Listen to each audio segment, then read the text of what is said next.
My fiancé's friends joked that he had a backup fiancé, waiting if I ever messed up. I smiled like it was no big deal. Then I walked over to the girl they meant, put the cheap $100 ring in her hand and said, "Go ahead. He's yours now." The whole room went silent and I finally felt in control. My fiancé's best friend called another woman his backup fiancé at our engagement party. In front of 20 people. In my apartment. While I was in the kitchen cutting cheese. "Come on, we all know it," Trevor slurred, swaying with his beer raised high. "If Grace ever messes up, Sienna's ready on the bench, right? Backup fiancé." The laughter was immediate. But uncomfortable. I stood there, frozen, waiting for Jacob to say something. Waiting for him to shut it down. Waiting for him to defend me, to tell Trevor he'd crossed a line, to prove that I wasn't just a placeholder until someone better came along. He laughed. My fiancé, the man who'd proposed to me 6 months ago with $100 ring and called it ironic, stood there and laughed while his best friend announced to everyone that I was replaceable.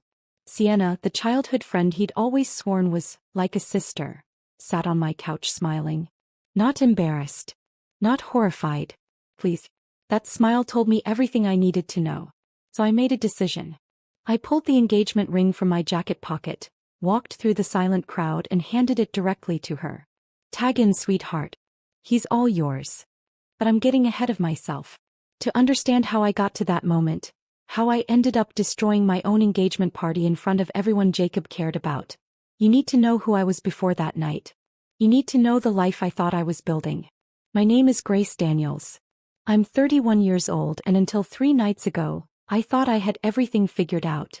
I'm a graphic designer. Freelance, which means I work from home in pajamas more often than I'd admit in polite company, and my downtown loft doubles as my office. It's small but mine. Exposed brick walls, tall windows overlooking the city, just enough room for a bed, a workspace, and a vintage couch I found at an estate sale and convinced myself was charming instead of uncomfortable. I loved that space. Still do. It was fully mine. My name on the lease. My furniture. My rules. Jacob had moved in slowly about a year into our relationship. It started small. A toothbrush in the bathroom, some clothes in the closet. Then his laptop appeared on my desk. His shoes by the door. His entire life bleeding into mine until I couldn't remember what the loft looked like before him. We'd been together 3 years. Met at a mutual friend's barbecue on a sticky summer afternoon. He was standing by the grill, good-naturedly arguing with the host about proper charcoal technique. And when he laughed, it was the kind of laugh that made everyone around him want to join in. He seemed easy. Uncomplicated. Steady in a way the men I'd dated before never were. No games. No drama. Just Jacob with his easy smile and terrible dad jokes and his habit of resting his hand on the small of my back when we walked through crowded spaces. He worked as a sales manager for a tech startup. One of those jobs that sounds impressive at dinner parties but means unpredictable hours and commission-based pay that swung wildly from month to month. I didn't mind. My design work paid well enough. We weren't rich, but we were comfortable. We had routines. Small traditions that felt like the foundation of something real. Sunday mornings meant the farmer's market. We'd walk there together, Jacob carrying the canvas bags while I picked out vegetables I'd inevitably forget to cook before they went bad. Then we'd come back to the loft, brew coffee, and sit on the balcony watching the city wake up beneath us. Those mornings felt solid. Like proof we were building something that mattered. My younger sister Maya lives 2 hours away with her husband Tom and their 4-year-old twin boys. She's one of those people who sees through everything, who asks the uncomfortable questions no one else wants to voice. The first time she met Jacob was at a family dinner about 2 years ago. She'd pulled me aside in the kitchen afterward while I was loading the dishwasher. "He's too smooth," she said, her voice low. "Watch him." I'd laughed it off. "You don't trust anyone." "I trust people who don't perform for an audience." She handed me another plate, her eyes serious. "He's different when people are watching him." I told her she was being overprotective. That Jacob was just naturally charismatic. That being likable wasn't a character flaw. But her words stuck with me. A small seed of doubt I kept trying to bury. My parents adored him though. Both retired teachers living in a modest ranch house in Central Florida. They'd welcomed Jacob like he was already family. My dad taught him how to grill grouper. My mom started emailing him recipes for her famous lasagna. Every phone call ended with them asking about wedding plans, their voices bright with hope. 6 months ago Jacob proposed. We were at our usual coffee shop, a hole-in-the-wall place 2 blocks from the loft that made the best oat milk lattes in the city. It was a Tuesday morning. I was working on a logo redesign for a local bakery, laptop open, only half focused on the screen because Jacob kept grinning at me from across the table in a way that made me suspicious. Then he reached into his jacket and pulled out a small velvet box. My heart stopped. He slid it across the table and opened it. Inside was a ring. Hammered silver. Cubic zirconia stone. Obviously unmistakably cheap. It's ironic, he said, that grin widening. We're not those people who need a big diamond to prove anything. This is authentic. This is so us. I'd laughed. Actually laughed, charmed by the gesture, by the idea that we were somehow above materialism, that our love was built on something deeper than expensive jewelry. I said yes. He slipped the ring on my finger right there in the coffee shop and we took a selfie that I immediately posted with the caption, "He went to Jared." Just kidding. But I said yes anyway. The comments flooded in within minutes. Heart emojis. Congratulations. Friends saying it was sweet and authentic and perfect for us. But there were other reactions too. Quieter ones. My coworker Dana, a sharp-tongued woman in her 40s who'd survived 2 divorces and had seen everything, texted me an hour later. Cute ring. You good with it? I sent back a thumbs-up emoji. Of course I was good with it. It was ironic. It was us. But when I showed her the ring in person the next day at the office, she raised one perfectly arched eyebrow, said absolutely nothing and went back to her coffee. That silence said everything her words didn't. I felt doubt flicker then. Small. Barely there. But I shoved it down fast, told myself I was being shallow, that love wasn't measured by the size of a stone or the price on a receipt. Jacob was different. That's what I kept telling myself. He was real. Planning the engagement party became more complicated than I'd expected. Jacob wanted it casual. His friends. My loft. Beer, wine, nothing fancy. His mother Eleanor had other ideas. Eleanor was the kind of woman who wore pearl earrings to brunch and had strong opinions about everything from silverware to thread count. She'd wanted a formal dinner at the country club where she was a member. Printed invitations. A seated meal. The kind of event that announced to her social circle that her son was marrying well. I'd suggested a compromise. A nice restaurant, something in between. Jacob shut it down immediately. My friends would hate that, Grace. They'd feel like they have to behave. This is supposed to be fun. So we did it his way. My loft. Casual dress. 20 people, most of whom I'd only met once or twice. I spent the entire week before the party preparing. Cleaning every corner of the apartment. Buying 3 kinds of cheese and 2 types of crackers. Building a charcuterie board that could have been photographed for a magazine. Stringing Edison bulbs across the exposed brick walls to create that warm, intimate glow Jacob said would look perfect. He helped by sending out the invites and telling me not to stress. The morning of the party I ran into Mrs. Chin in the hallway. She's my neighbor, an elderly widow who's lived in the building for 30 years. She always asks about my life with genuine interest, the kind older women have when they've seen enough to know what matters. I was carrying grocery bags up from the car when she held the elevator door for me. Big night tonight, she said with a warm smile. Yeah. Engagement party. Oh, how wonderful. Have you set a date yet? I shifted the bags in my arms. Not yet. Jacob wants to enjoy being engaged for a while first. No rush. Mrs. Chen's smile didn't fade, but something shifted in her eyes. He gave me a long, measured look. A man who sure doesn't need to wait, she said quietly. Then the elevator doors opened on her floor and she stepped out, leaving me alone with my groceries and a knot tightening in my chest. I tried to shake off her words. Told myself she was old-fashioned. That there was no right timeline for these things. That Jacob and I were fine. That evening I got ready carefully. I chose a simple navy dress. Nothing too formal, nothing that would make Jacob's college friends feel out of place. I stood in front of my bathroom mirror, adjusting the neckline, smoothing down my hair, staring at my own reflection like I was trying to convince her everything was okay. The ring caught the overhead light. Dull hammered silver. Cubic zirconia that didn't quite sparkle. Ironic, I reminded myself. I took a deep breath and told myself to stop overthinking. Maya's skepticism had gotten into my head. Mrs. Chen's comment meant nothing. I just needed to relax and enjoy the celebration. But as I heard the first knock at the door, as I forced a smile and opened it to welcome strangers into my home, I couldn't silence the small, insistent voice whispering in the back of my mind. Something isn't right. I just didn't know yet how terrifyingly right that voice was. The first guests arrived at 7, and within minutes, I understood this wasn't going to be my party. Jacob's college friends came through the door like they owned the place. Loud voices, backslapping hugs, inside jokes flying across my loft before they'd even bothered to acknowledge me. I stood near the entrance with what I hoped looked like a welcoming smile, accepting coats and bottles of wine people had brought, directing them toward the drinks table I'd spent an hour setting up perfectly. "You must be Grace," one guy said. Cal, I think his name was. "We'd met once before at a bar months ago." He didn't wait for my response before brushing past me toward Jacob, who was already holding court near the kitchen island. I watched Jacob transform. He was everywhere at once, moving through the room with an energy I rarely saw at home. Refilling drinks. Cranking up the music. Launching into stories that had everyone doubled over laughing. Stories I wasn't part of. Memories from a time before me.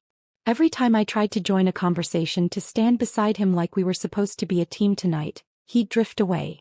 A hand on someone else's shoulder. Another drink to pour. Another laugh to chase. By 7:15, I'd quietly accepted my role, the host. Not the guest of honor. Just the person making sure no one's glass stayed empty. I refilled the ice bucket. Wiped up a spill someone left on the coffee table. Rearranged the charcuterie board I'd spent $40 on, making sure the salami roses looked magazine perfect even though nobody was paying attention. Trevor was already drunk. I could tell by the way he swayed when he gestured, the volume of his voice climbing with each beer he cracked open. He was Jacob's best friend from college. The guy who still thought keg stands were the peak of human achievement, who measured friendship by how many embarrassing stories he could tell about you in public. He'd never liked me. Or maybe he just didn't see me. Either way, every story he told seemed designed to remind the room that he'd known Jacob longer, understood him better, had claim to a version of him I'd never access. I was back in the kitchen slicing more cheddar when I heard the door open again. I didn't need to look to know it was Sienna. I could tell by the shift in Jacob's voice. The way it went softer. Warmer. Different. I glanced up from the cutting board.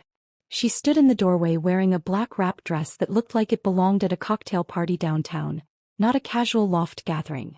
Her hair fell in perfect waves. Her smile was confident, easy, like she'd been here 1,000 times before. Jacob crossed the room in 4 long strides. He pulled her into a hug that went on too long. His hand lingered on her lower back. He laughed, bright, effortless, and said something I couldn't hear that made him grin. I looked down at the cheese knife in my hand and focused on the motion. Thin slices. Even cuts. Breathe. Jealousy was unattractive. Jealousy was unfair. I was being paranoid. I repeated it like a mantra, but my hands wouldn't stop shaking. The kitchen suddenly felt too warm, too small. I could hear Sienna's voice blending with Jacob's, his friends greeting her like she was part of the inner circle. He probably was. She'd known them all longer than I had. When I finally carried the refilled board back to the living room, Sienna was sitting on my couch. Jacob sat beside her, his arm draped casually along the back cushions. Not touching her directly. But close. Too close. I set the board down on the coffee table and no one even glanced at it. The music got louder. Conversations grew more animated. I drifted through my own home like I was invisible, collecting empty bottles, smiling when someone thanked me, feeling lonelier than I'd ever felt surrounded by people. Then Trevor stood up. He was swaying, gripping his beer bottle like it was keeping him upright. Hey everybody," he shouted over the music. "I want to make a toast." A few people turned.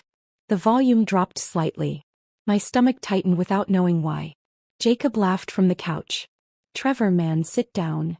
No, this is important." Trevor raised his bottle higher, grinning like he was about to deliver the performance of the night. To Jacob and Grace. A couple of people lifted their drinks. I felt heat crawl up my neck, unsure whether to smile or disappear into the kitchen. "Two people who prove," Trevor continued, his words slurring slightly, "that love can survive anything. Even Jacob's backup plan." Nervous laughter rippled through the room.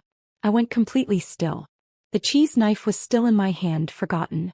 Trevor turned toward Sienna, pointing at her with his bottle, his grin widening. Come on, we all know it. If Grace ever bails, Sienna's been waiting in the wings since high school, right? He raised his drink higher, his voice booming now. Backup fiancé. Always ready. The laughter came louder this time. Sharper. Someone whistled. Someone else clapped. And Sienna didn't look horrified.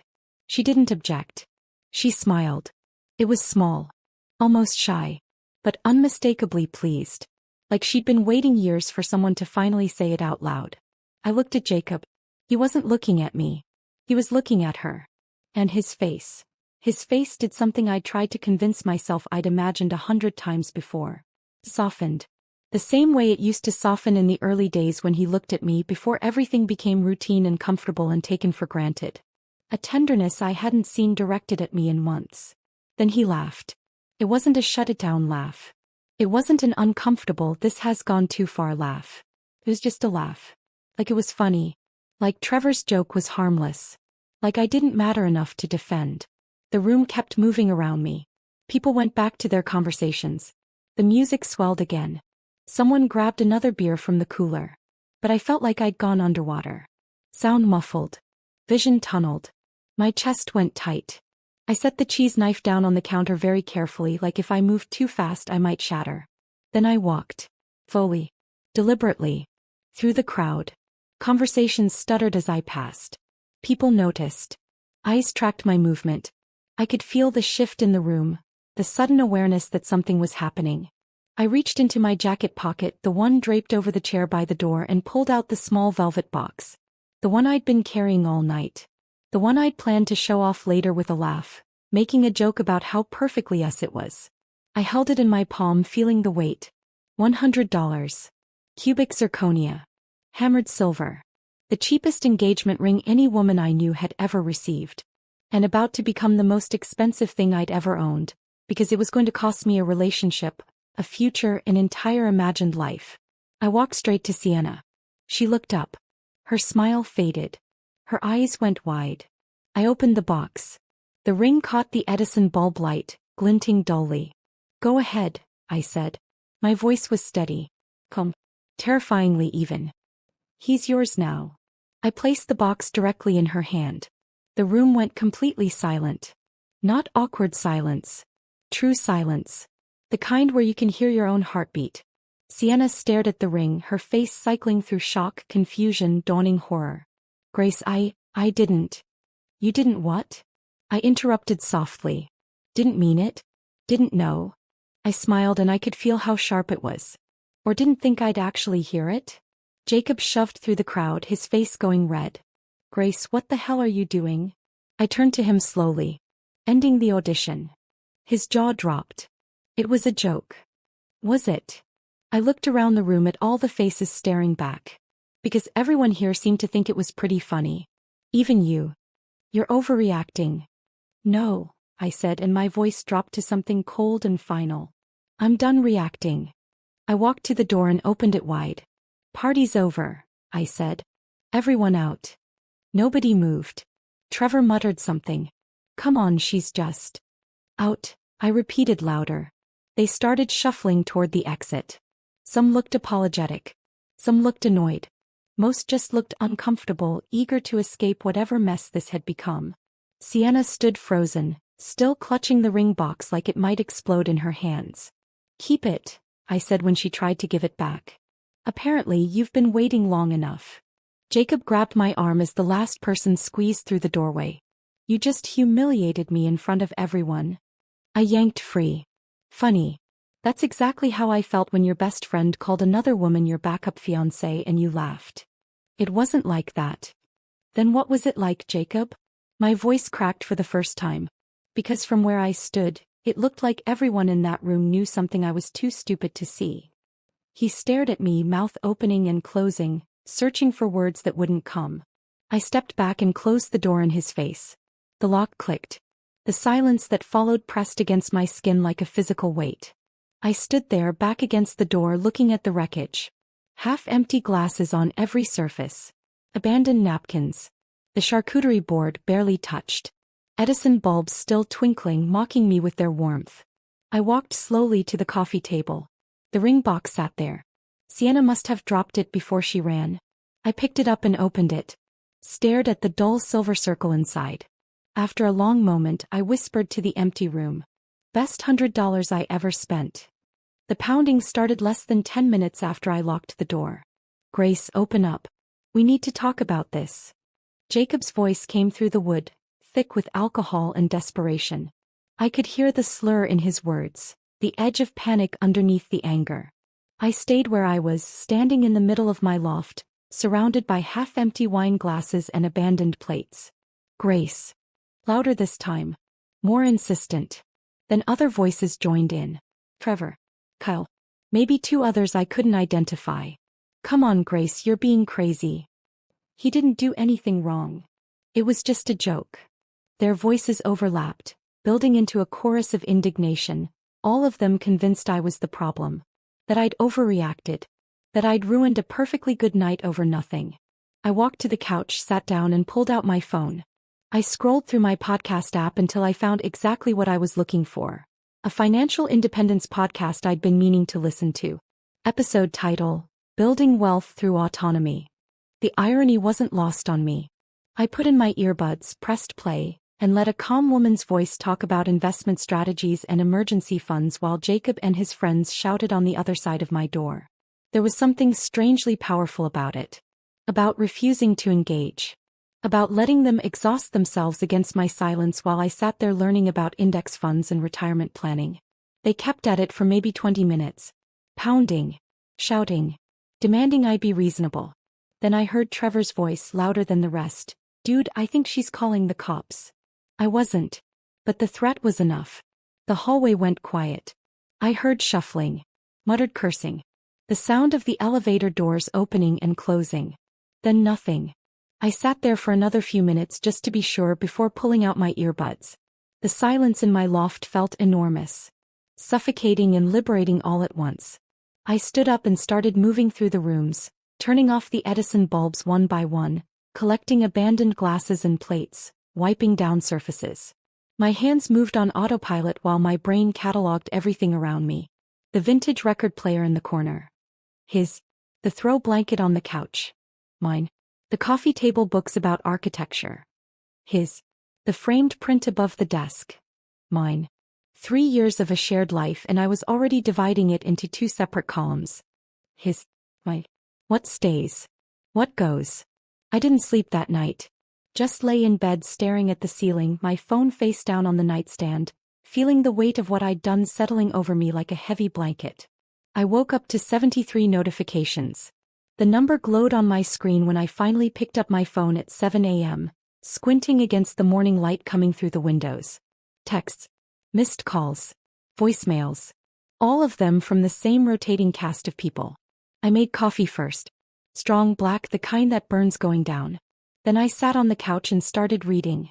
Jacob's messages came in waves, the tone shifting with each one. I can't believe you did that.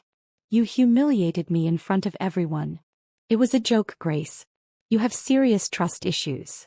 Then the guilt tripping started. You're throwing away 4 years over nothing. I thought you were better than this. Everyone thinks you're unstable. And finally, the manipulation. I'm staying at Trevor's. Hope you're happy. My mom's devastated. She can't believe you'd do this to our family. I scrolled through them all, watching the pattern repeat. Anger. Guilt. Manipulation. Anger again. There were messages from his friends too. Trevor predictably telling me I'd overreacted. Kyle saying I owed Jacob an apology. Someone named Derek I barely remembered meeting calling me dramatic. Then there was Sienna. Grace, I'm so sorry. I didn't mean for any of this to happen. Please call me. I stared at that one for a long time. She didn't mean for it to happen. As if she'd had no control over smiling when Trevor made his backup fiancé joke. As if she'd had no choice but to sit there looking pleased while my relationship imploded. I deleted it without responding. The worst message though came from Eleanor. Jacob's mother had always been polite to me in that particular way wealthy women are when they're barely tolerating your presence. Tight smiles. Backhanded compliments about my bohemian style or my quaint loft. Her text was short and brutal. I always knew you had a vindictive streak. Jacob deserves better than this humiliation. I read it twice, let the sting of it settle, then did something that felt better than anything I'd done in months. I started blocking numbers. Walked. Trevor. Walked. Tina. Walked. Kyle, Derek, and 3 other people whose names I barely knew. Blocked, blocked, blocked. Eleanor. I hovered over her name for a second, then pressed the button. Walked. Each tap made me feel lighter. Freer. By the time I finished my coffee, my phone was silent. At 9 a.m. I called a locksmith. Safeguard Security, a gruff voice answered. Hi, I need all my locks changed. Today if possible. There was a pause, the sound of typing. We can have someone there by 10. Address. I gave it to him. Any particular reason for the rush? He asked, not unkindly. Bad breakup, I said simply. Oh. Yeah, we can do that. Guy named Tom will be there in an hour. Tom arrived at exactly 10 o'clock, a broad-shouldered man in his 50s with kind eyes and a toolbox that looked like it had seen decades of use. You're the bad breakup? He asked, setting down his equipment. That's me. He nodded, already examining the existing lock. You'd be surprised how many of these calls we get. Smart move, changing them fast. Saves a lot of trouble down the line. I watched him work, the methodical way he removed the old hardware, installed the new deadbolt, tested it multiple times to make sure it was secure. This one's high security, he said, showing me the mechanism. Costs a little extra, but it's worth it. Can't be picked easy, can't be bumped. Somebody wants in, they're gonna need your key or a battering ram. Perfect, I said. When he handed me the new keys, I felt something shift. Something final. This was my space now. Fully, completely mine. After Tom left, I stood in the middle of my loft and looked around. It didn't look like home anymore. It looked like a crime scene. Evidence of a life I'd believed in scattered across every surface. I grabbed a stack of boxes from the storage closet and got to work. Clothes first. I pulled everything of Jacob's out of the closet, off the hangers, out of the dresser drawers. T-shirts that still smelled like his cologne. Jeans I'd washed 100 times. The blazer he wore to job interviews. Into the box. Label it, clothes. Toiletries next. His razor, shaving cream, the expensive face wash he'd insisted was worth the price. All of it went into another box. Then the harder stuff. The weighted blanket he'd bought after reading some article about better sleep.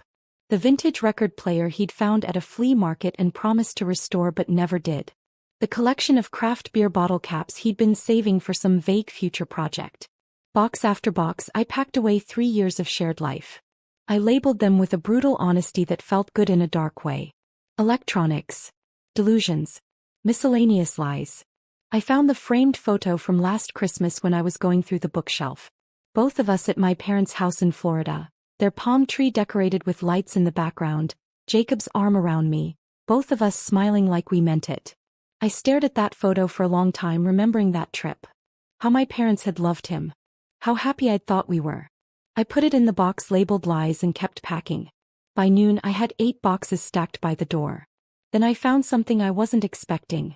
I was cleaning out his nightstand drawer when my fingers brushed against a card tucked beneath old receipts and charging cables. I pulled it out. A birthday card. Expensive cardstock, embossed flowers on the front. I opened it. To the one who's always been there. J. Not signed. Not sent. But dated 2 weeks ago. My hands started shaking. Not from anger. From clarity. This wasn't a joke Trevor had made up on the spot. This wasn't some backup plan that existed only in drunk toasts. This was real. Deliberate. A pattern I'd been too trusting or too afraid to see. I put the card in the last box and sealed it shut. The knock came around 2 that afternoon. Hard. Insistent. Angry. I checked the peephole. Jacob, looking rumpled and furious, his eyes red either from drinking or crying or both. I opened the door just wide enough to speak through the chain lock. Your key doesn't work, he said flatly. I know. I changed the locks. His eyes went wide. You what? Changed the locks. This is my apartment. My name on the lease. Not yours. I live here. You stayed here, I corrected. Guest privileges. Now revoked. His face twisted with rage. You can't just kick me out. I can, and I did. Your stuff's in the entryway. 8 boxes. You have 20 minutes. This is insane. Bring the police if you want. Bring a lawyer. My lease, my rules. He stared at me, mouth working, searching for an argument that would land. He didn't find one. Fine, he spat. But I'm taking everything that's mine. Take what you paid for. Leave what I did. I closed the door and watched through the peephole as he made trip after trip, hauling boxes down the hall, his face red with humiliation and fury. On his fourth trip he stopped. The espresso machine, he said through the door. That's mine. That's mine, I corrected. I have the receipt if you want to check. You're being petty. I'm being precise. There's a difference.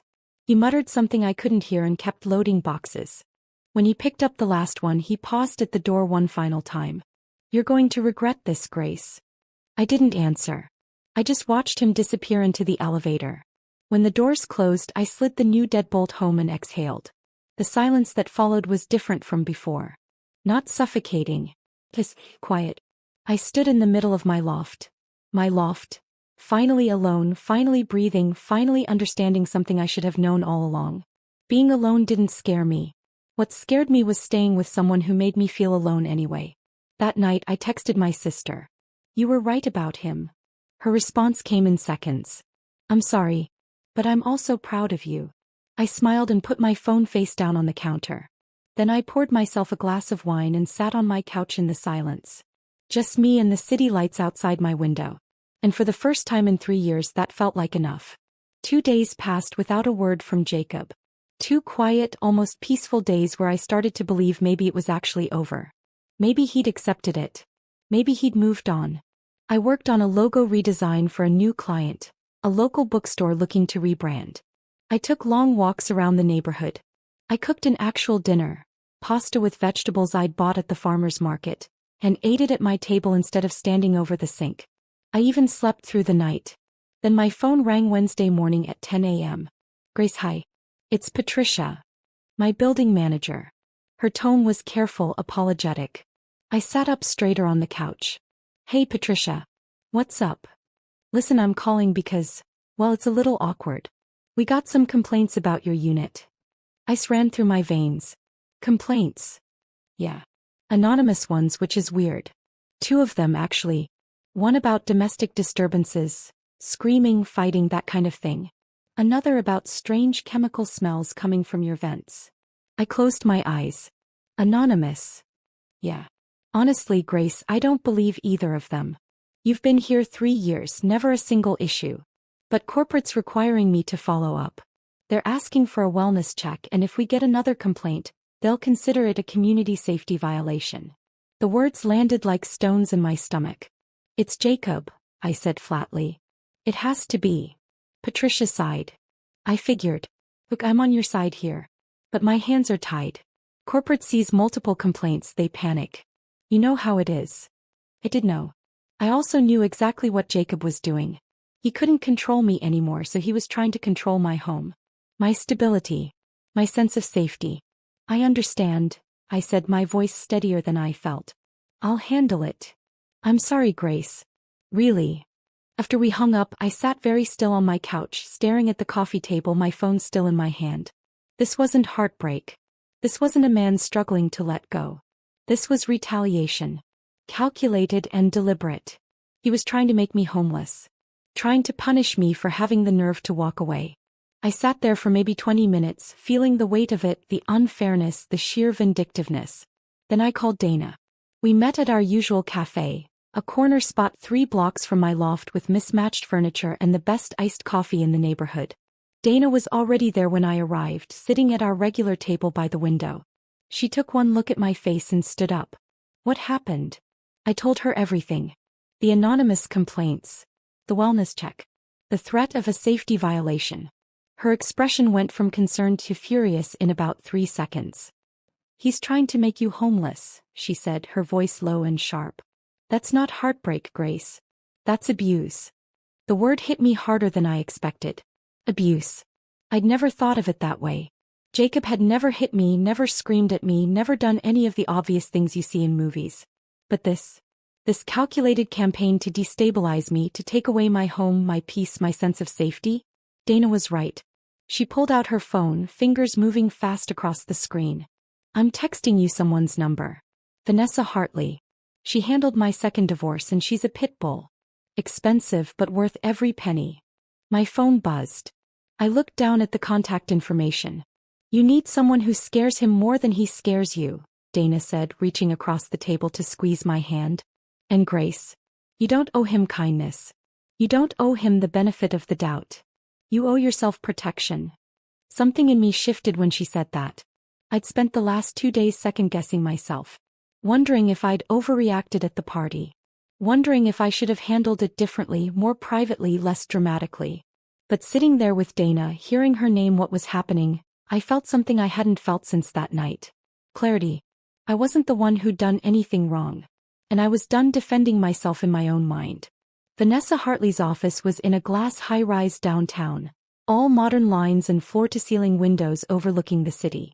I arrived at 2 p.m. the next day, nerves making my hands shake slightly as I rode the elevator to the 14th floor. The receptionist showed me into a sleek conference room. Vanessa appeared a moment later. Mid-40s, sharp blazer, hair pulled back in a no-nonsense bun. She shook my hand with a grip that meant business. Grace. Dana speaks highly of you. Have a seat. I sat. She sat across from me, pulled out a legal pad and clicked her pen. Tell me everything. From the beginning. So I did. I told her about the engagement party. About Trevor's toast. About handing the ring to Sienna. About the pounding on my door, the blocked numbers, the changed locks, Jacob collecting his things. And then I told her about the anonymous complaints. Vanessa didn't interrupt once. She just took notes, her expression neutral but her eyes sharp, tracking every detail. When I finished, she leaned back in her chair. Classic retaliation behavior, she said simply. He's trying to destabilize you because you took away his control. The anonymous complaints are designed to threaten your housing, your stability, your sense of safety. Hearing her say it so matter-of-factly made it real in a way it hadn't been before. We're going to formalize this, Vanessa continued. Cease and desist letter. Certified mail. We'll send it to Jacob and to anyone else who was present that night who might continue the harassment. I blinked. Like who? The friend who made the toast.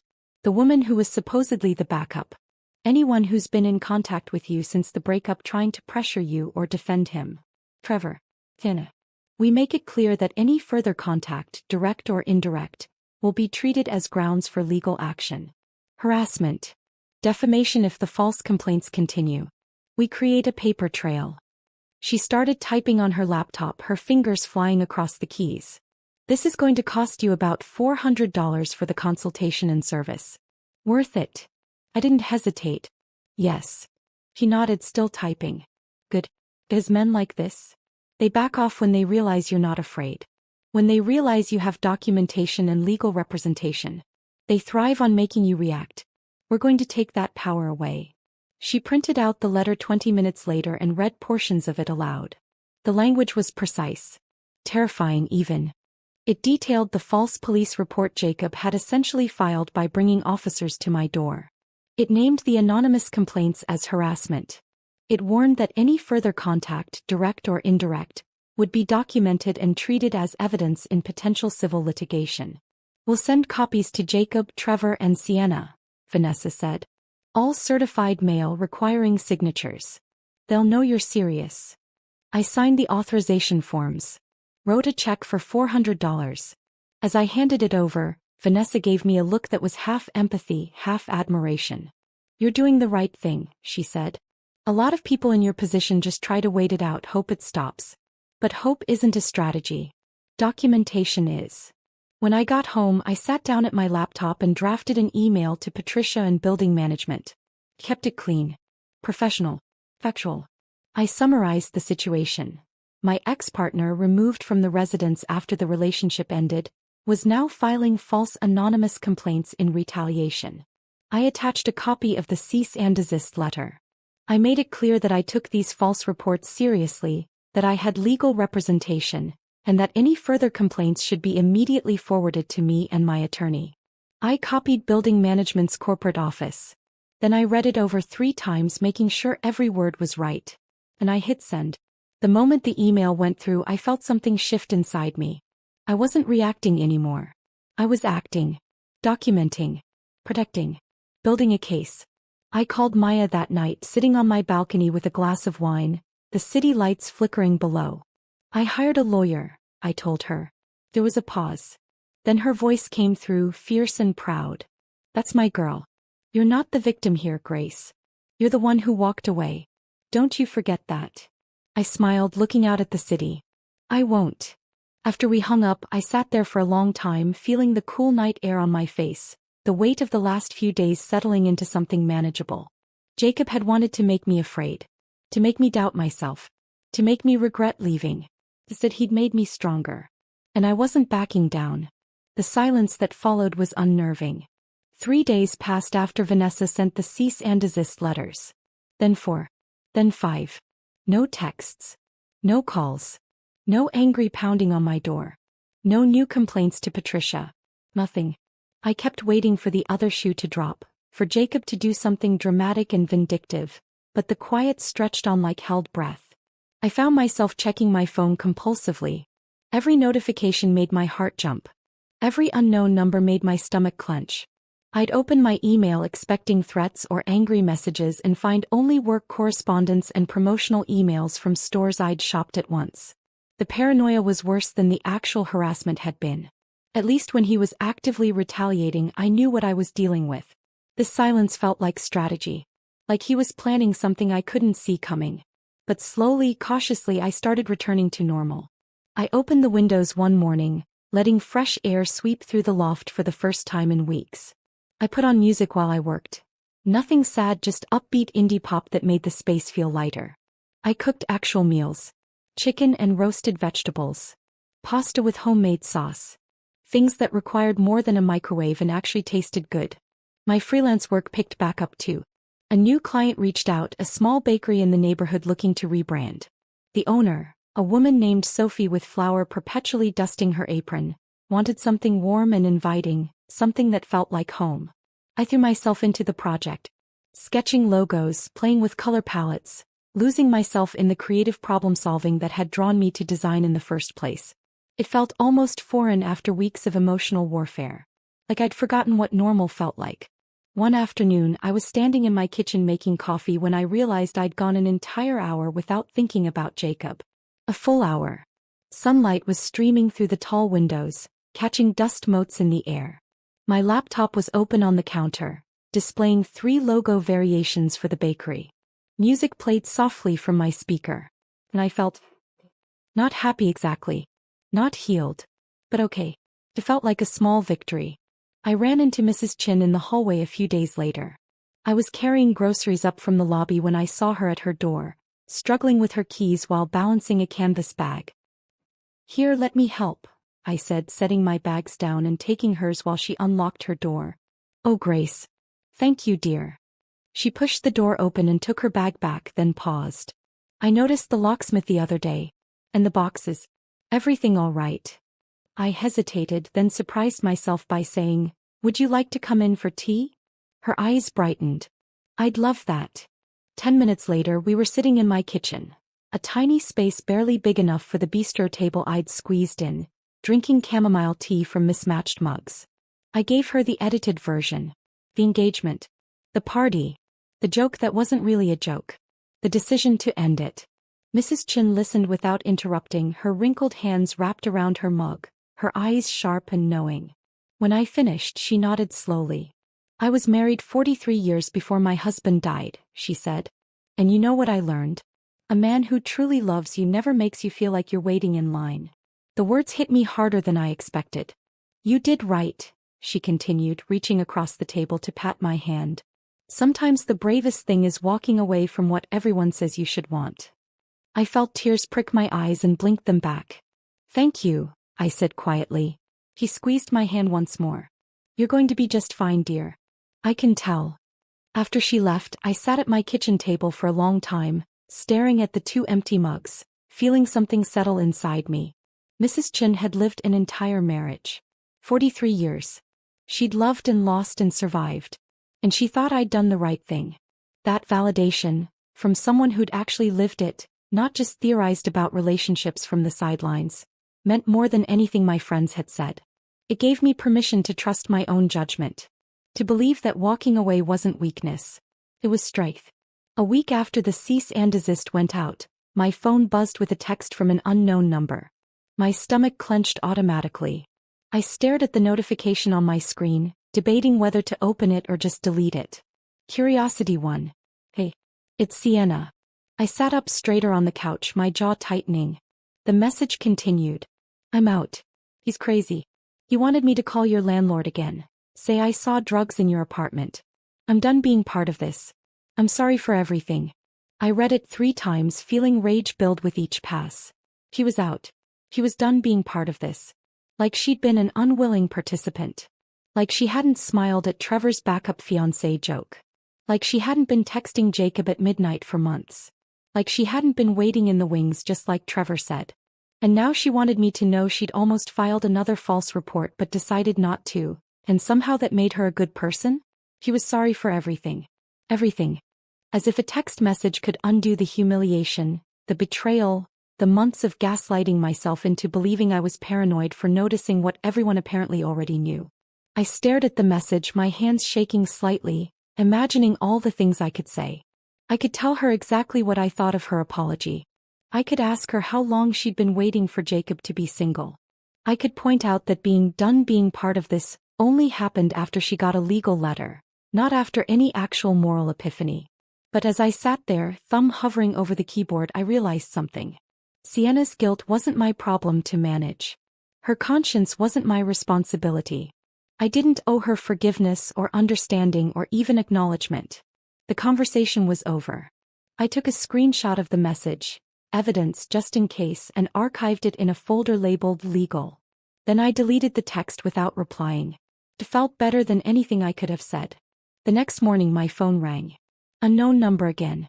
I almost didn't answer, but something made me pick up. Hello. Grace? It's Richard. Jacob's father. Of course it was. I sat down slowly on my couch, my free hand gripping the armrest. Mr. Caldwell, I said evenly. What can I do for you? His voice was smooth, practiced. The tone of a man used to negotiating, to getting his way through charm rather than force. I know things ended badly between you and Jacob. I'm not calling to get involved in all that. But he mentioned you still have his espresso machine. The one he uses every morning. He's been having terrible back pain without it, and I thought maybe we could work something out. I almost laughed. The espresso machine. Not an apology for his son's behavior. Not concern about the harassment. Just a request to return a possession Jacob claimed to need. The espresso machine I bought, I said calmly, with my credit card. The one Jacob promised to reimburse me for but never did. Silence on the other end. I continued, my voice steady. It cost $350. I'd be happy to leave it in the hallway for him the moment I receive payment. $350? Richard's voice had an edge now. For a used machine? For my machine, I corrected. That he wants back. Another long pause. I could practically hear him calculating, deciding if this was worth the fight. Fine, he said finally. I'll Venmo you. That works. I gave him my Venmo handle and hung up. 2 minutes later my phone pinged. Richard Caldwell paid you $350. For espresso machine. I pulled the machine from the cabinet where I'd stored it, carried it to the hallway and set it down outside my door. Then I went back inside, sent Richard a text, "It's in the hallway," and locked my door. I stood at my peephole waiting. 20 minutes later the elevator doors opened. Jacob stepped out, moving stiffly, his face carefully neutral. He picked up the machine without looking at my door, without pausing, without any acknowledgement that I might be watching. He got back in the elevator. The doors closed. And he was gone. I stepped back from the peephole and smiled. He'd finally paid me $350 to make me disappear from his life. And I'd never been happier to be bought out. I walked to my couch, sat down and looked around my loft. Quiet. Clean. For the first time in weeks I felt something close to peace. The weeks that followed were quiet in a way I hadn't experienced in years. No late-night texts asking where I was. No passive-aggressive comments about how I spent my time. No feeling like I needed to justify watching a show Jacob thought was stupid or ordering food he claimed was too spicy. I slept diagonally across the bed, limbs sprawled in every direction, taking up all the space I wanted. I watched 3 seasons of a British baking show Jacob had always rolled his eyes at, eating ice cream straight from the container at midnight. I ordered Thai food with extra chili and ate it on my couch without anyone complaining about the smell. Small pleasures. Tiny freedoms. They added up to something that felt like peace. My work picked up too. The bakery branding project led to a referral, which led to another client, which led to the email that changed everything professionally. A local nonprofit called Hope and Harvest, focused on urban community gardens, reached out asking if I'd be interested in a full rebrand. Logo, website, promotional materials. A 6-month contract with the possibility of ongoing work. I met with their creative director, a woman named Lisa with silver streaks in her hair and paint-stained hands who ran the organization like a loving dictatorship. She'd gone through my portfolio carefully, asking questions about my process, my inspiration, why I'd made certain design choices. At the end of the meeting, she'd leaned back in her chair and smiled.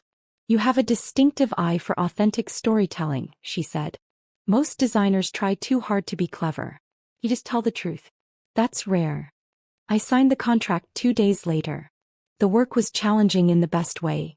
Creative problem-solving that required me to think differently, to push past the safe choices and find something real. It reminded me why I'd fallen in love with design in the first place. One weekend I drove out to visit Maya and the twins. The boys were 4 now, chaotic bundles of energy who turned her house into a playground of scattered toys and shouted negotiations. I spent the afternoon building block towers they immediately destroyed, reading the same picture book 17 times, and pretending to be a monster they could defeat with foam swords. After they went to bed, Maya and I sat in her kitchen drinking coffee that had gone cold hours ago. She watched me over the rim of her mug, her eyes sharp in that way only sisters' eyes can be. "You look different," she said finally. "Different how?" "Lighter. Like you've been carrying something heavy and finally put it down." I thought about that. Turned it over in my mind. He was right. The weight I'd been carrying wasn't just the relationship. It was the constant effort of making myself smaller. Of editing my opinions to match his. Of pretending Thai food wasn't my favorite because he didn't like it. Of skipping shows I wanted to watch because he'd make comments that drained all the joy out of them. I'd spent 3 years shrinking to fit into the space Jacob had decided I should occupy.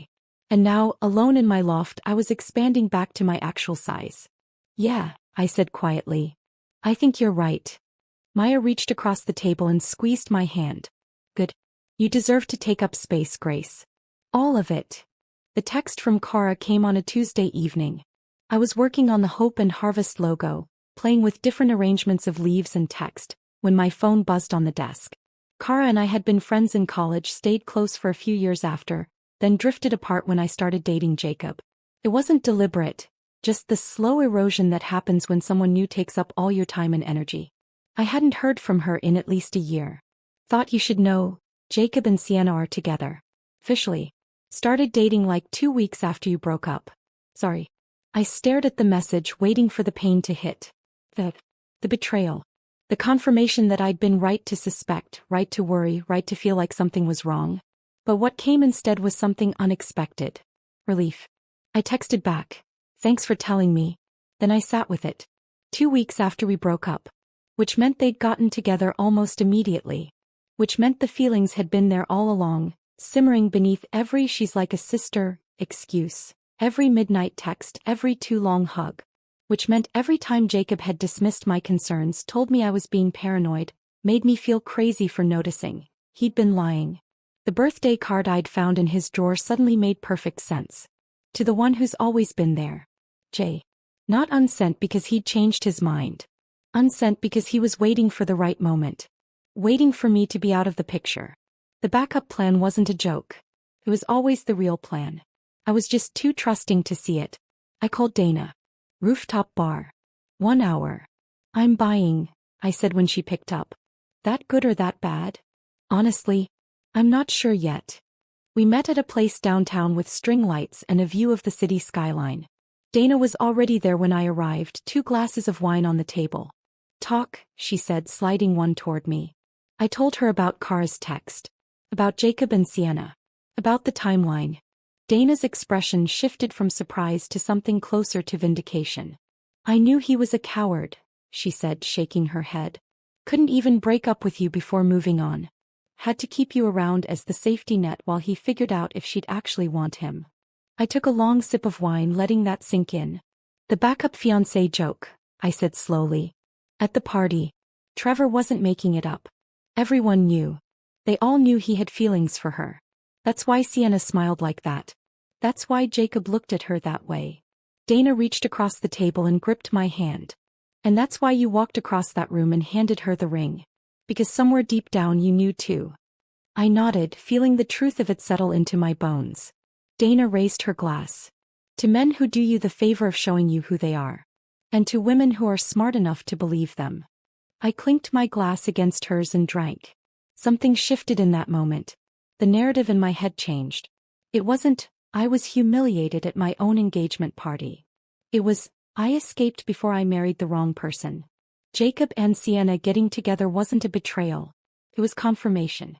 Every instinct I'd ignored, every concern I'd talked myself out of, every moment I'd felt like something was wrong. I'd been right all along. That night I stood on my balcony with a glass of wine, looking out at the city lights flickering against the dark sky. For the first time in months, I felt something I hadn't let myself feel before. Possibility. Not the possibility of getting back together. Not the possibility of closure or apologies or explanations. Just possibility. Open-ended and undefined. The future stretched out in front of me, no longer tethered to Jacob's timeline or Jacob's plans or Jacob's version of what our life should look like. I thought back to the engagement party. To that moment of walking through the crowd with the ring in my hand, every eye on me, every conversation dying mid-sentence. It felt terrifying. Powerful. Final. I thought it was an ending. But standing here now, I understood it differently. It wasn't just ending a relationship. It was reclaiming my own life. My own narrative. My own right to be more than someone's backup plan. I finished my wine and went back inside. That's when I saw it. The velvet box sitting on my bookshelf where it had been for weeks. Sienna must have dropped it in her panic to leave and I'd never bothered to throw it away. I picked it up and opened it. The ring caught the amber glow of the streetlights outside, glinting weakly. $100. Cubic zirconia. Hammered silver. Ironic, Jacob had called it. I turned it over in my fingers, feeling the weight of everything it represented. Then I grabbed my jacket and walked downstairs. The vintage shop on the corner had a donation bin outside, filled with old jewelry, clothing, random household items people wanted gone but couldn't quite throw away. I stood there for a moment holding the box. Then I dropped it in. Someone else can laugh about it, I whispered. Someone who still believes in irony. The box disappeared among other people's discarded treasures. And just like that it was gone. No longer a symbol of anything I wanted to remember. Just another cheap ring someone thought meant something once. I walked back upstairs, unlocked my door and stepped into my loft. It was quiet. Clean. And for the first time since this whole thing started, that silence didn't scare me. Sounded like freedom. The months that followed felt like learning to live in my own skin again. I started small. Rearranging furniture so the couch faced the windows instead of the TV. Moving my desk to catch the morning light. Buying new throw pillows in colors I actually liked. Deep emerald and burnt orange instead of the neutral grays Jacob had preferred because they were more sophisticated. I hung new art on the walls. A print from a local artist showing the city skyline in abstract watercolors. A vintage poster from a bookstore I loved. Things that made the space feel like mine, not ours. The Hope and Harvest contract turned into steady work. Lisa, the creative director, became more than just a client. She'd invite me to their community garden workdays, where I'd spend Saturday mornings pulling weeds and planting tomatoes alongside volunteers who talked about soil composition and heirloom seeds with the kind of passion I usually reserved for color theory. One evening, Lisa invited me to a gallery opening in the arts district. "You should meet people," she'd said when I hesitated. "Actual people. Not just me and my kombucha brewing gardeners." I went. The gallery was packed with artists and designers, musicians and writers, all of them talking over wine and cheese about projects and collaborations and ideas. Lisa introduced me to a photographer who needed branding for her studio, a muralist looking for someone to design promotional materials, a sculptor who just wanted to talk about negative space and composition. I realized, standing there with a glass of cheap red wine, how small my social circle had become during my relationship with Jacob. How I'd let friendships fade because he didn't like my friends, or because they didn't fit into his world. or because it was just easier to exist in the narrow bubble of his life. A week later, I signed up for a weekend drawing class at the community center. I'd always wanted to take one. Back in college, before I'd pivoted to graphic design, I'd loved drawing. Charcoal sketches, figure studies, anything that required just paper in my hands. Jacob had called it a waste of time when I mentioned it once. You already know how to draw. Why pay money to do something you can do at home? But it wasn't about learning a skill. It was about creating something with no commercial purpose. No client brief. No deadline. Just the quiet satisfaction of charcoal on paper, of making something because I wanted to. The class was small. 6 of us, ranging from a retired accountant to a college student to a woman in her 60s who'd decided to try something new after her kids moved out. Our instructor, a bearded man named Michael with paint permanently under his fingernails, didn't care if we were good. He just cared if we tried. Art isn't about being perfect, he said during our first session. It's about being honest. I drew a still life of coffee cups and wilted flowers and felt something in my chest unknot. I ran into Trevor on a random Tuesday at a coffee shop downtown. I was waiting for my latte, scrolling through emails on my phone when I felt someone staring. I looked up. Trevor stood near the door, frozen mid-step, his face cycling through recognition and discomfort. Our eyes met. He hesitated, clearly debating whether to pretend he hadn't seen me, then seemed to decide that would be worse. He approached my table slowly like I might bolt. Grace. Hey. Can I talk to you for a minute? I looked at him for a long moment, then gestured to the empty chair across from me. He sat, hands wrapped around his own coffee cup, not quite meeting my eyes. I owe you an apology, he said finally. For that night.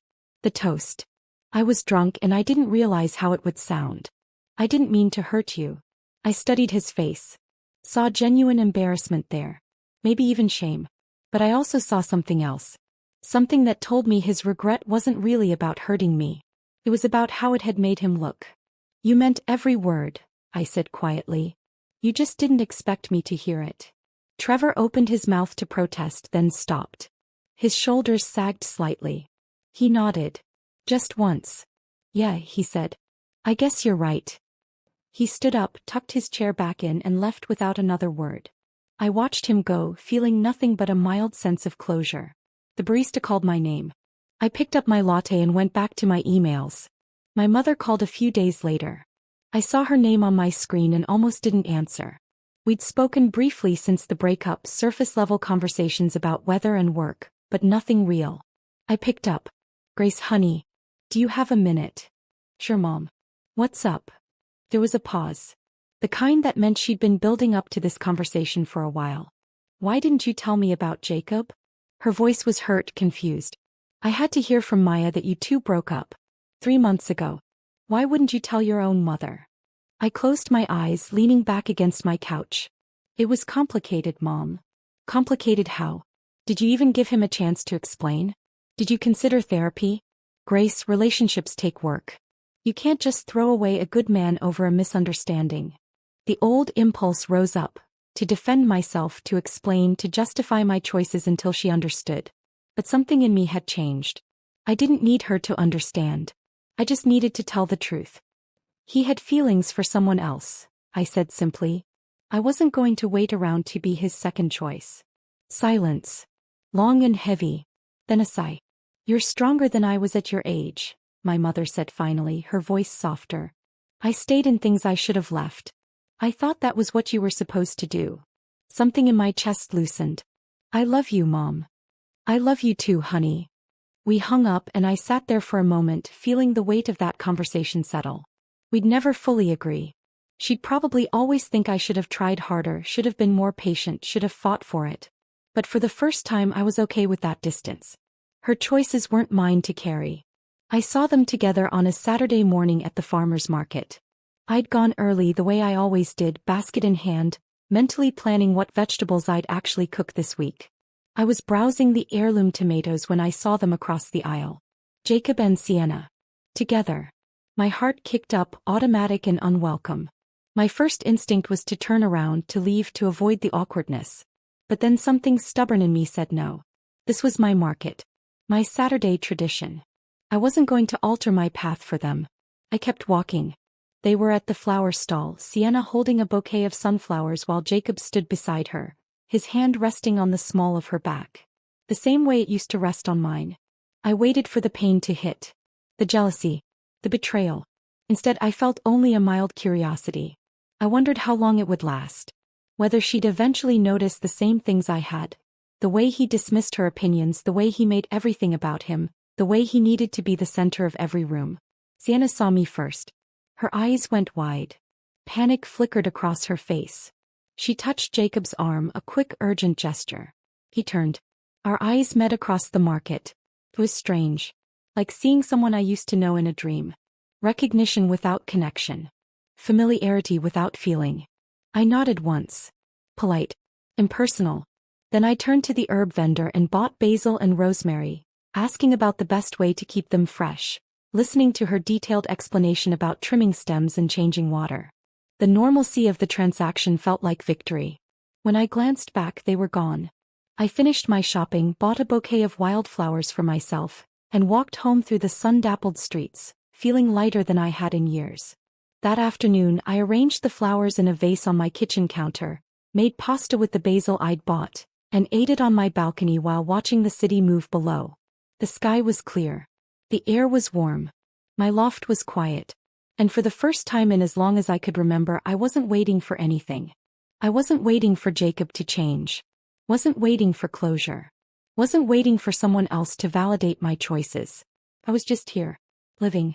Moving forward. Building something new from the pieces of what I'd left behind. And it felt like enough. 6 months after the engagement party, I woke up on a Saturday morning to silence. Not the oppressive kind. Not the lonely kind. Just quiet. Soft autumn light filtered through my windows, turning everything in the loft golden. I stretched across the bed, still sleeping diagonally, still taking up all the space I wanted, and felt nothing but contentment. I made coffee the way I liked it, strong with just a splash of oat milk. No compromise. No one commenting that it was too bitter or suggesting I try something sweeter. I carried my mug out to the balcony, wrapped in my favorite oversized sweater, the one with the holes in the sleeves that Jacob had always said made me look like a college student. I loved that sweater. The city was waking up beneath me.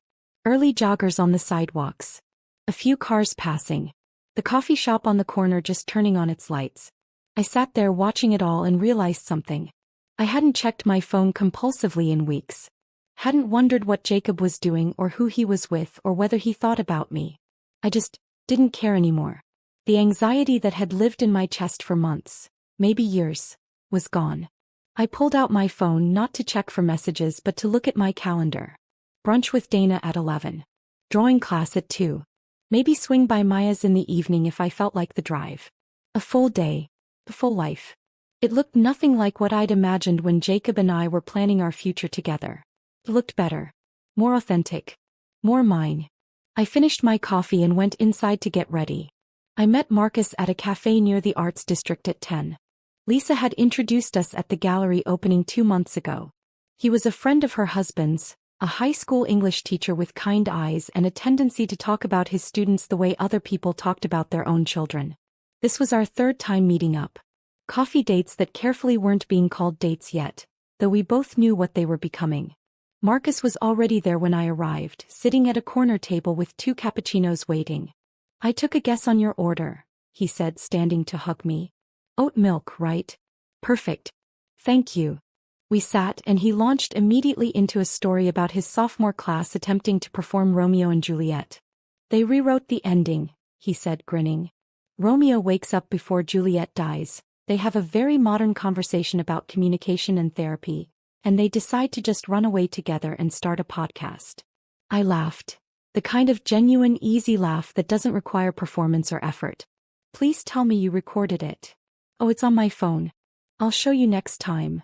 Next time. The assumption felt comfortable. Natal. We talked for over an hour. About his students, about my work with Hope and Harvest, about the terrible true crime documentary we'd both accidentally started watching. He listened more than he talked. Asked questions and actually waited for the answers. Never once made me feel like I was competing for his attention or justifying my opinions. When we finally left, he walked me back toward my loft, our pace slowing as we got closer. At the entrance he paused. "Can I see you again next weekend?" he asked. "Maybe dinner this time?" I smiled. "I'd like that." "Good." He smiled back, hands in his pockets, not pushing for more. "Text me when you're free." I watched him walk away, feeling something I hadn't felt in a long time. Hope. Uncomplicated and easy. I didn't know where it would go. Didn't need to know. I trusted myself enough now to walk away if it stopped feeling good. And that trust felt like the biggest victory of all. That afternoon I spread my design portfolio across my dining table. Lisa had mentioned the possibility of a partnership position at Hope and Harvest. They were expanding, looking for someone who could take on more responsibility, lead projects, help shape the organization's visual identity long-term. She'd asked if I'd be interested. I'd said yes before I could second-guess myself. Now I was preparing to pitch. To make my case. To bet on myself in a way I'd never quite managed before. I laid out my best work. The nonprofit branding that had started this whole journey.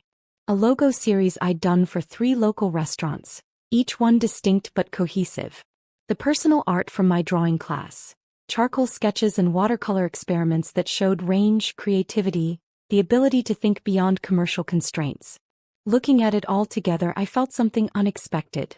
Pride. This was good work. Work that was distinctly mine.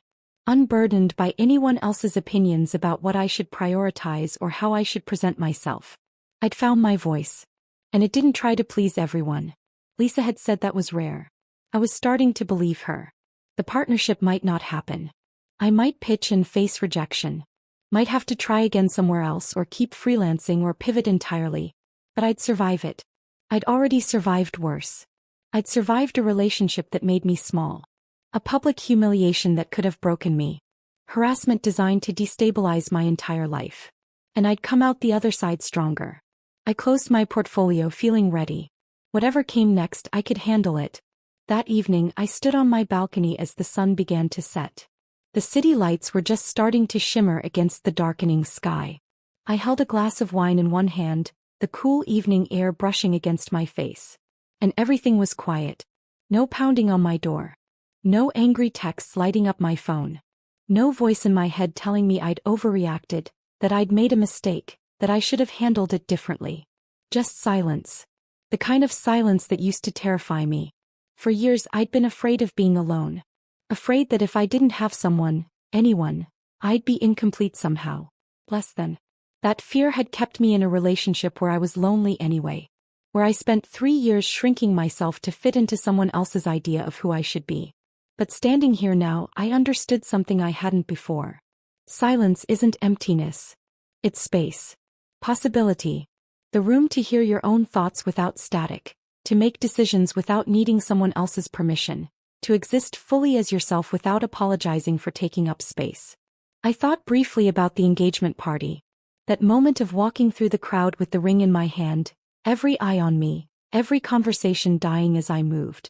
It felt like an ending. But it was actually a beginning. The beginning of learning to trust myself. To believe my own instincts. To understand that walking away isn't weakness, it's strength.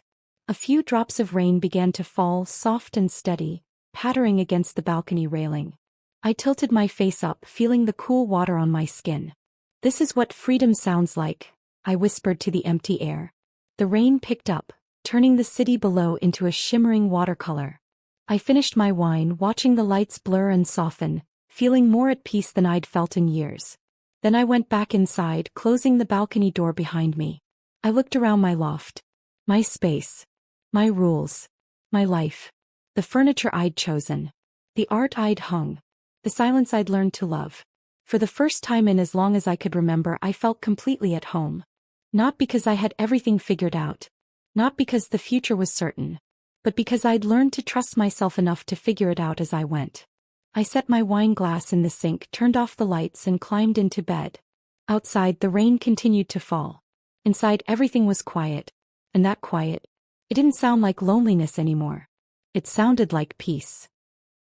If this story of Grace taking back her power had you cheering, hit that like button right now. My favorite part was when she placed that ring in Sienna's hand and said, "He's all yours." What was your favorite moment? Drop it in the comments below. Don't miss more empowering stories like this. subscribe and hit that notification bell so you never miss an upload.